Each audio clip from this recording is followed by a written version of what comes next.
You know, sometimes the most powerful stories of resistance are the ones that are almost completely hidden from history. This one, it's just incredible. It's a story from the heart of American slavery, about love, about rage, and about how a skill that an oppressor thought was harmless could be turned into a devastating weapon. So this is our way in. This one single sentence. It was passed down through the family, and it tells you everything you need to know to start. It comes from Catherine Henderson herself, and she was a seamstress who, back in 1844, just hit her breaking point. And that one perfect stitch, oh yeah, it was going to change everything. All right, so let's set the scene. We're in North Florida, 1844, on the Hickman plantation. This whole world is built on the backs of enslaved people farming cotton and tobacco. It was a prison, no doubt about it. But, you know, even inside a prison, there are different kinds of cells. And this is where you see those two different cells, those two different worlds. On one hand, you've got Catherine. She's a seamstress, incredibly skilled. She's working indoors with fine fabrics, silks, wools.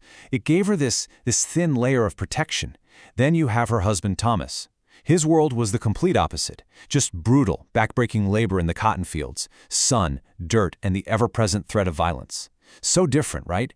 But both were trapped, both in bondage. But here's the thing. Despite living in these totally different realities during the day, they shared a life. 12 years married. Every night, they came back to this tiny 12 by 12-foot cabin, and it was in there in those whispered conversations about freedom that they held on. Their love for each other was it was a shield against this horrible, dehumanizing system, and you gotta remember this bond, because it is absolutely crucial for everything that's about to unfold. So they have this fragile balance, right? And then it all gets shattered. A new overseer arrives, and this guy is determined to make his mark through pure, unadulterated cruelty. The new overseer's name is James Hickman, a cousin of the owner, and for some reason, he just singles out Thomas. But why? Was Thomas a bad worker? No, not at all. It was because Thomas had this quiet dignity about him. And to a man like Hickman, that dignity looked like defiance. So he made it his personal mission to just break him. And this wasn't just a one-off thing. The abuse was systematic. This was a campaign. Over 7 months, Hickman beats Thomas 17 times. And the reasons? They get more and more ridiculous. Laziness, poor attitude. He even got beaten for having, and I'm quoting here, disrespectful posture. Every single one of these beatings had one goal: to completely crush Thomas's spirit. Okay, get this. The total number of lashes Thomas took over those 7 months was at least 173. Just let that number sink in for a second. 173. That's the sheer scale of the violence we're talking about. That was the price he was forced to pay just for holding on to a tiny piece of himself. And imagine being Catherine. Every single night, she's the one cleaning his wounds. She's watching the man she loves get systematically broken, torn apart piece by piece. Her heartbreak, her anger, it didn't just bubble up. No, it crystallized. It sharpened into this cold, focused, razor-sharp fury. She wasn't just a bystander anymore. Oh no, she was becoming a planner. And then comes the 17th beating. It's the worst one yet.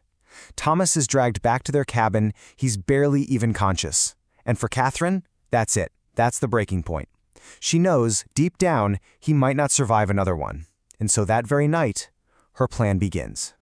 So how does she fight back? Does she grab a knife or a gun? No. She does something so much smarter. She weaponizes the exact skills the Hickmans valued in her. Her deep knowledge of fabric, thread, and leather. The very tools she used every day, her needles and knives. Her ability to move around the main house and stables without anyone looking twice. And most importantly, her patient, meticulous mind. That was her arsenal. Her plan was just brilliant.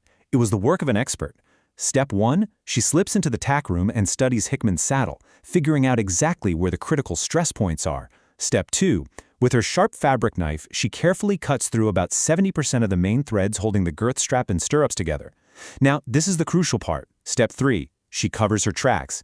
She uses new thread to put in these cosmetic stitches that look real, but they're not holding anything together. They're just for show. And finally, step 4, she puts the saddle right back where she found it. A perfect, invisible trap, just waiting.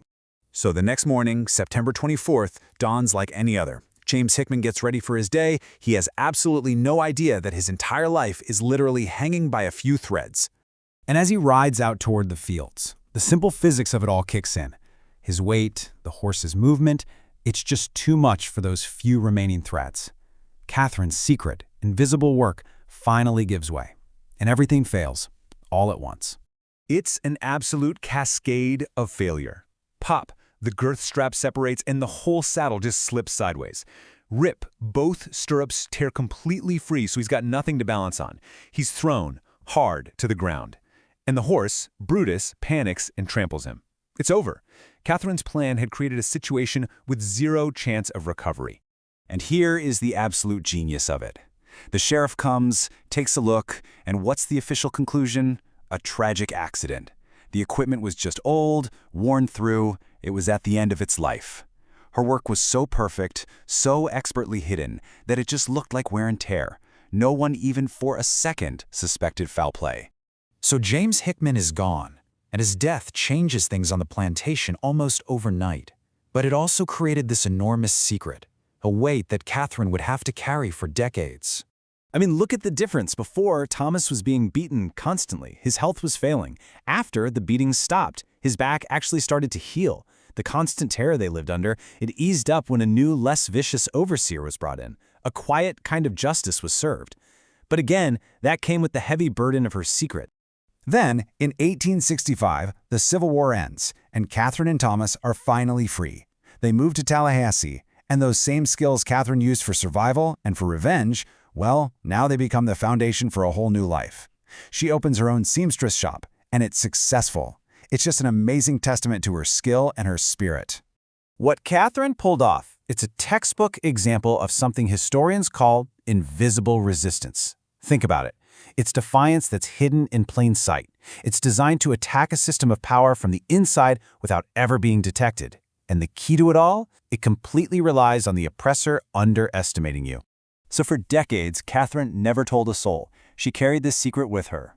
It was only when she was an old woman, long after her beloved Thomas was gone, that she finally sat her granddaughter down and told her everything, the whole story. She made sure that the truth of her perfect stitch wouldn't be lost to time. She passed it on, a family legacy of what love and fury, together, can do. So we have Catherine's story because she chose to tell it. But it just makes you think, doesn't it? How many other so-called accidents throughout history were really something else? How many were actually perfect stitches, these invisible, brilliant acts of resistance that we'll just never ever know about?